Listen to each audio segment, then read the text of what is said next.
Okay, Sonia, let's hear it. What's life?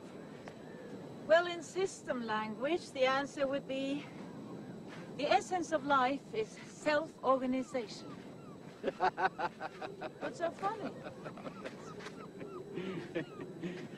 What is life, ma'am? Well, life is self-organizing. I mean, it's very nice. That's very, very, very, very, very, very nice. That's very nice, ma'am. That's very, very nice. That's very nice. But I don't know. It just sounds to me like something out of Alice in Wonderland. Maybe there's somebody down here that speaks your language. Jabberwocky? Well, you know, as Merlin once said to King Arthur, don't dishonor your feast by rejecting what's come to it. Sit. What is life? Life is self-organized. Well, that's just extraordinary. Yes, it is. And it means something specific, too.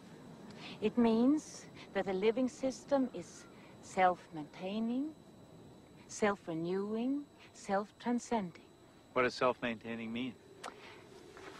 Well, it means that a living system, although depending on its environment, is not determined by it. Take the yellow fields of rye around this island. With all the rain here, those fields should be green all year round, but every summer they turn yellow. Why? Well, to use a metaphor, each plant remembers that it originated in the hot and dry climate of Southern Asia. It remembers, and not even a dramatically different climate can change its inner workings. Self-maintaining, self-organizing. I see.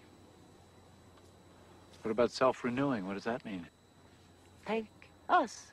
Like all living organisms, we are constantly replacing ourselves in continuous cycles. Much faster than you can imagine.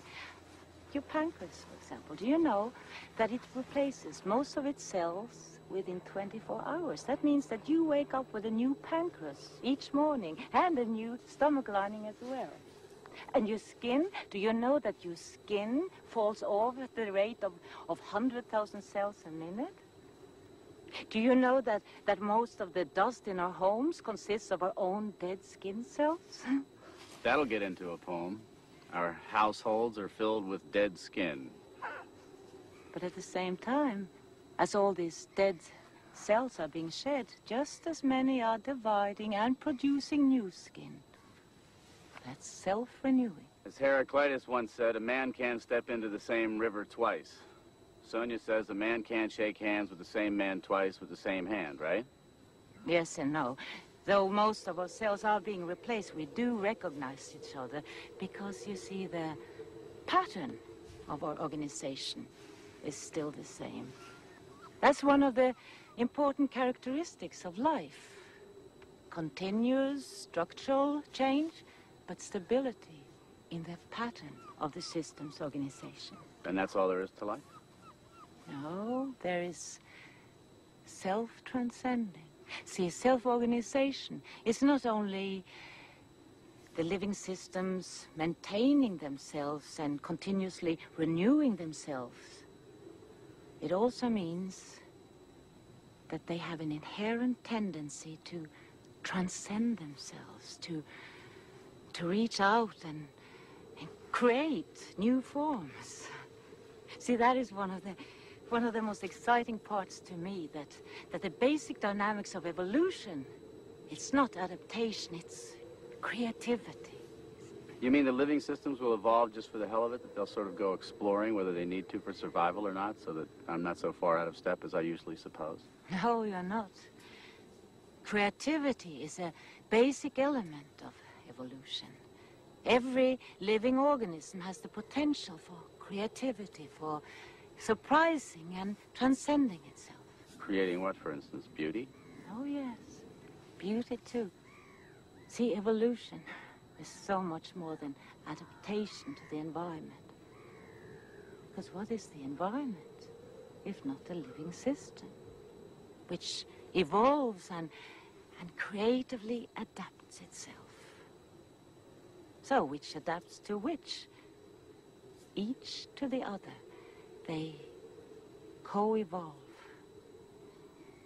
Evolution is an ongoing dance, an ongoing conversation. We are systems and the planet is a system. We don't evolve on the planet. We evolve with the planet.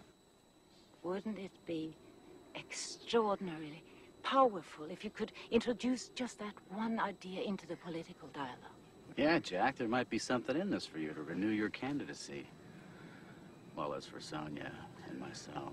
I bet you're going to say that it was my destiny to come here and meet Sonia and listen to these ideas. What am I going to do about this? I come from a country where they use 40% of the world's resources to support 6% of the world's population, which makes the population so happy and peaceful that we're the world's biggest drug market. Half our teenagers contemplate suicide, and 1 in 5 girls has tried it. Would a systems thinker give nuclear energy a second thought? We're up to our necks in it, in all of its waste. And the most important issue of what you've just been saying is the obsessive pursuit of growth.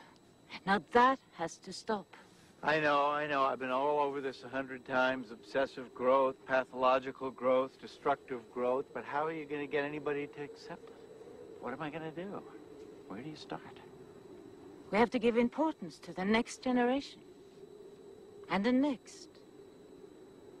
See, it was only when we failed to include them in our scientific theories and in our pursuit of growth that we placed all living systems in jeopardy.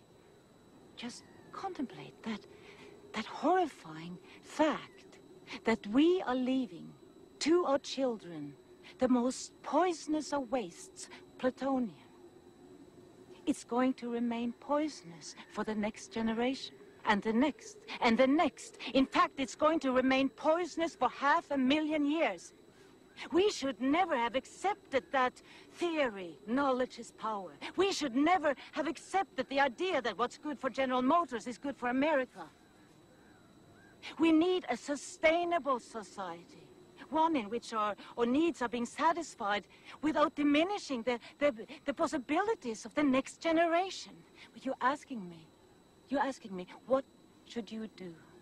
I don't know what you should do. You know what you should do. I know that what worked for me was to come here, be quiet, and take one thing at a time, think one thought to its end. Now, that was my first real step. Telling you was my second. You can't pass the buck that easily. How about doing something direct about this? How about helping me? How about joining my staff? What do you mean? I don't know. Finding a way to get these ideas of yours into the political mainstream. You say it's urgent. You say the ideas are practical. I'll give you a chance to prove it. Of course, it'll be frustrating work. You'd have to watch a lot of lying and wheeling and dealing. You'd have to learn how to compromise, too. You'd have to get your hands dirty. Well, I get them dirty the way I want, here. In my ivory tower, where I can sit and think. Something that Jack, with his tenacious pursuit of the common good, not to mention his own career, just doesn't seem to understand how an individual can want to get away. A long, long way away. Thousands and thousands and thousands of miles away. So that you can have the luxury of being a voice crying in the wilderness instead of being one of many voices trying to be heard over the clamor. Believe me, I can appreciate being here. I can understand why that'd be nice. I see the pedestrian nature of political work, but look, if you're going to say no, don't say anything. Just think it over.